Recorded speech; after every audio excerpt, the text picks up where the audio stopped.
I'm going to basically give you an overview of the HUD programs that the city of Springfield operates. This is a kind of a peek behind the curtain to what's going on with the city of Springfield HUD programs. City Council has established priorities that are the foundation for what we do with our HUD funds. Not just specifically for the HUD funds, but they guide us, and the details of each of these priorities is on the city website. Our use of HUD funds directly supports quality of place and economic vitality. If you look on the website, you can get specific details about those. The City Council has recently added another council priority entitled the quality of housing options. And they're currently looking at this priority to establish specific objectives for it and guide future housing activities, not just the HUD-funded activities. For the past 30 years, we have received 2 different entitlement grants. As Brendan pointed out, there's entitlement cities, and then there's the other part of the state that he funds. We are an entitlement city with CDBG and home funds. This shows the current allocation for the current fiscal year that we're in right now. Our community development block grant is $1.5 million, a little over that. The home grant is a little over $1 million. There's a third grant that's provided through the Continuum of Care program of $1.3 million that works with the homeless programs. So, okay, there we go. This 10-year history shows that CDBG, our allocation every year has ranged from a low in 2015 of $1.2 million to a high of 2021 of $1.6 million. We've averaged over the last 10 years about a $1.4 million average. Our current year is actually $1.5 million, but that's down just about 1% from the previous year. Again, as was pointed out by Brandon, it's a complicated formula HUD uses based on congressional allocation to HUD. Our home grant had a low in 2015 of $672,000 to a high in 2023 of $1.2 million. Our average is about $959,000 we get every year. The current year of $1.027507 is down 19% from the previous year. Next slide. One of the things that 30 years ago when we started getting our HUD funds, the people that were in the office before me, they decided that we would loan the money instead of just grant it out. That way we could get the payments on the loans and recycle that money for more projects. So in the last 6 years, we have these loan programs that generate revenue that can be reused for HUD eligible activities. The 6-year history shows that the CDBG revenue ranged from a low of $1 million in 2021 to a high of $1.4 million in 2022.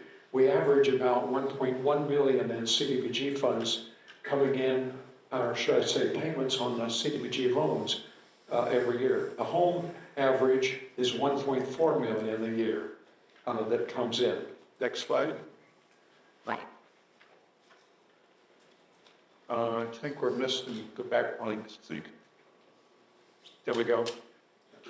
We focus our HUD grants into 4 main areas among the eligible uses for using this: housing investment, homeless assistance, economic development, and public services.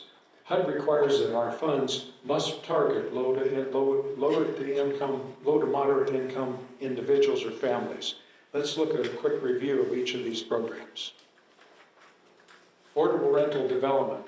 There are 3 housing investment programs that we run right now. Affordable rental development, where we actually build or rehab houses to be used for affordable rental. Homeowner repair assistance, where we help folks stay age in place. And down payment assistance for home buyers. We'll take a deeper dive into each of these. The affordable rental program is new construction or rehab of house and assistance. We also provide assistance to some of the multifamily low-income housing tax credit projects to help support them. Our goal is to create 10 to 12 additional rental units per year with a $2 million, a little bit over $2 million budget, using both grant funds and the revenue from previous loans. The universal design floor plan is built into most of the new construction projects. Next slide.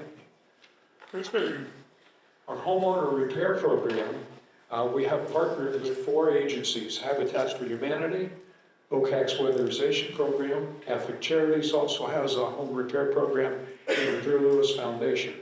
Our goal here is to keep people in their home by making critical repairs so they can age in place, and it also supports neighborhood stabilization. Our partners leverage our home investment with funds that they get from other places, such as the Federal Home Loan Bank grant funds, the Missouri Housing Trust funds, and the Department of Energy weatherization grants. Our down payment assistance program enables buyers to purchase an affordable home with up to $9,000 forgivable loan. It becomes completely forgivable if the home is their primary residence for 10 years. The goal is to increase home ownership in Springfield. A homeless program, homeless assistance, we use some CDBG funds to support the one-door homeless for both homeless prevention and homeless assistance. And basically it helps people housed in homeless prevention, and we also fund homeless assistance programs to help them improve their prospects for the future. The one-door program, which is part of the Community of Partnerships Agency, is the central intake for a three-county continuum of care operation. Other funding streams that's used annually in the HUD-COC grant is the HUD-COC grant, and it funds the Ozarks Alliance to End Homelessness, also known as the COC, and on an annual basis, where individual agencies apply directly for funding on an allocation amount provided by HUD.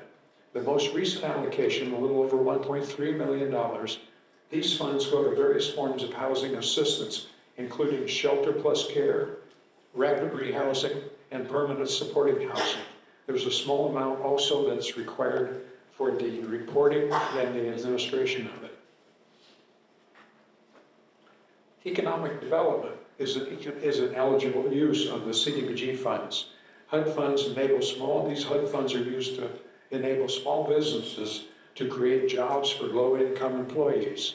It also helps boost sales tax revenues and revitalize commercial centers. People need jobs to afford the houses. Funds help start-up businesses or allow them to expand their business and sustain or reinvigorate their commercial centers. This program is largely funded from income from previous commercial loans. Next slide. A fourth program in our use of the CDBG funds is the public service grants. HUD regulations do limit the amount of public service spending that we can use because I think it's considered one of the riskiest activities that we have. Springfield is fortunate, though, to have very many strong service agencies that help individuals and families enjoy a better quality of life with a variety of essential services. These agencies that we're supporting, listed here, are the ones we're supporting this current fiscal year.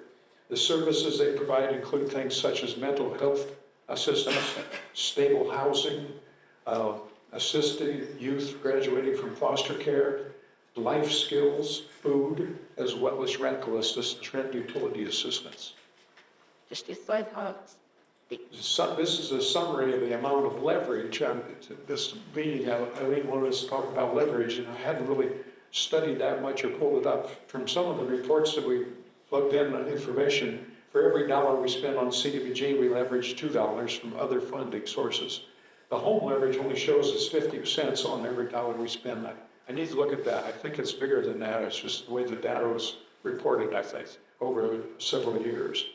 But when you look at it over a 30-year period, it's millions of dollars that has been supported with the use of our CDBG funding as part of the funding source. I'm going to talk briefly now about a one-time grant. It's kind of like the Brandon talked about the disaster relief as a one-time thing to respond to disasters. The Home ARP grant is a one-time $3.8 million grant received based on the American Rescue Plan Act. And this helped develop 3 different homeless support programs. The 3 rental developers listed here will create a total of 45 affordable rental units. Vecino is leveraging Hallmark funds with LIHTC funds and other funds, including an additional $500,000 city home loan to create a 41-unit apartment building. And it's 100% affordable. It's not going to have market rate housing. The Springfield Land Trust is building a new house, and that will be provided, I think it's open now, right, Leon? It's ready to go now. A Rebound Foundation acquired a 4-plex facility for transitional housing for domestic violence survivors. The kitchen is using the funds for there to double the size of their non-congregate homeless shelter, and the other 4 service agencies listed are serving homeless families or those that are at risk of becoming homeless.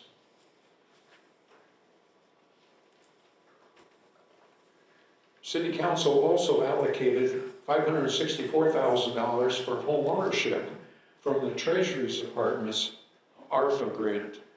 The Restore SGF and the Springfield Community Land Trust are both providing home buyers with up to $9,000 in down payment and closing cost assistance, with a goal of 62 homes sold to first-time buyers. To date, 48 houses have been purchased in historic neighborhoods. Again, this is only a one-time grant, but we're taking advantage of it while we have it.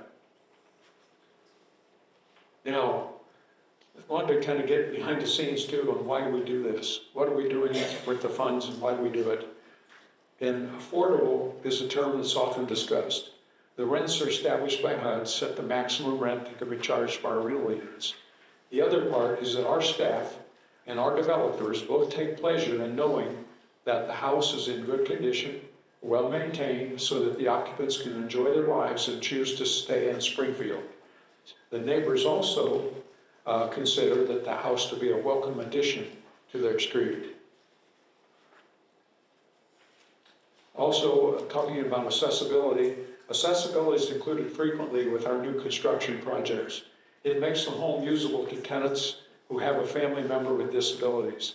This picture shows the elevation where a mobility impaired person can enter with no steps, and the house interior floor plan and fixtures are usable as well. Also, a response to this is we have to augment economic growth. This business growth is a key piece to city stability. HUD funding requires jobs to be created or jobs retained by the business arm for which low-income workers are eligible. One job is required for every $35,000 that we loan to a business owner, with some adjustment allowed if the owner themselves are low income. This loan covers the expenses to start up or expand a business or even acquire a place to set up their business. By reducing evictions and providing homeless diversion and enabling them to retain their homes, it improves and stabilizes Springfield residents so they stay housed and enable them to progress. These programs stabilize both the family and the neighborhoods in which they live.